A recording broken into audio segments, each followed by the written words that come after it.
Hey, I'm Jay Kumar, the Bass Blaster, and this is your Seafoam Top 5 of the Week in Bass Fishing, number 1. Ben Milliken blasted the Open. I'm talking about the second Bassmaster Open of the season on Toledo Bend after he finished 5th in the first Open of the season, which was on Lake Eufaula, Alabama. So to recap, he's fished exactly 2 BASS tournaments in his life, and he's finished 5th and 1st. Has that ever been done before? Especially at the Opens, which are chock full of bloodthirsty hammers looking to claw their way into the Bassmaster Elite Series.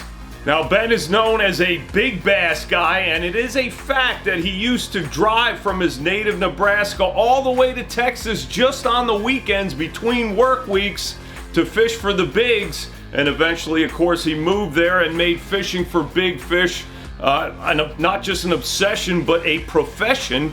He devoted his life to big bass and then big swim baits and became a big YouTube star, but he was always a tournament fisherman too. So don't think Toledo Bend was all about him targeting big fish with big swim baits, though that was part of the mix. Now, he told me that his meat and potatoes, not his bread and butter, not his meat and taters, but his meat and potatoes in the Toledo Bend tournament was a Carolina rig. His bait of choice after a lot of experimenting and practice was the 6 cents hog walla, which he says because of all those appendages on it falls level, and he said that made all the difference in this tournament. After he'd catch a few with the Carolina rig, then he'd pull out the big swim baits, which he used a bunch of different ones, but they included the 6 cents draw and a prototype 6 cents line through swim bait, which is tentatively called the Hangover, should be out this fall. The reason he didn't fish the big swim baits first is because he knew that if he threw the big swim bait up there and one followed it out, maybe the whole group of fish would follow that one fish out, and then he'd have to wait for them to set up again, and then they would be smarter. Now, I personally love the 402 t-shirt, the mullet, the Cornhusker tube socks look. Man, that's bass in fashion, baby. But if you disagree, check this. I reckon the ancient bowling wizard look will eventually catch on. Give it time. This would be fantastic in summer. Shotgun not being the human head plug.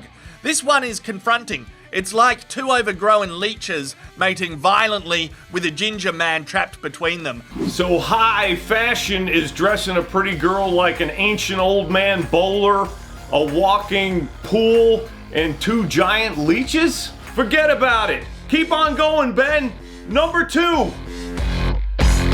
Okay, why did Ben fish big swim baits? Well, it's not because he loves them or he's obsessed by it or he couldn't help it or whatever. Watch his videos and you'll see that he fishes whatever he needs to catch them and is constantly experimenting. At Toledo Bend, he said that in the areas he was fishing, the threadfin shad spawn turned into a gizzard shad spawn. Of course, gizzard shad are bigger, and that brought in the bigger fish, and that was the kind of the perfect storm for his big swim bait expertise. So he turned on his Garmin live scope and he fished those big, wide, gliding swim baits, which he altered to sink extremely slowly, he said. Extremely. The dude read the fish, made the key adjustments, and won. Number 3. Longtime Bassmaster pro and current Major League Fishing pro Kelly Jordon from Texas said that when he got the call about a spot opening up for him at the MLF Invitational on Lake Eufaula, Oklahoma, and did he want it, he said that he had taken what probably was the biggest beating of his pro career, just 2 weighable fish all day at the Lake Murray Bass Pro Tour stop, and he said, heck yeah, I want it. He was mad. That's exactly what he did. He came from behind to win by 3 pounds on this one in a very windy day 3. How'd he do it? He beat a bladed jig with a Lake Fork Live Magic Shad trailer and a Lucky Craft fat square bill off what he called jagged rock in 2 to 5 feet. The name of the game was contacting the cover. I mean, look at the head of that chatterbait and the bill of that square bill. Big congrats to him. It's been a long time since he's had a major win. In fact, it's been such a long time, it seems like maybe some outside forces were involved.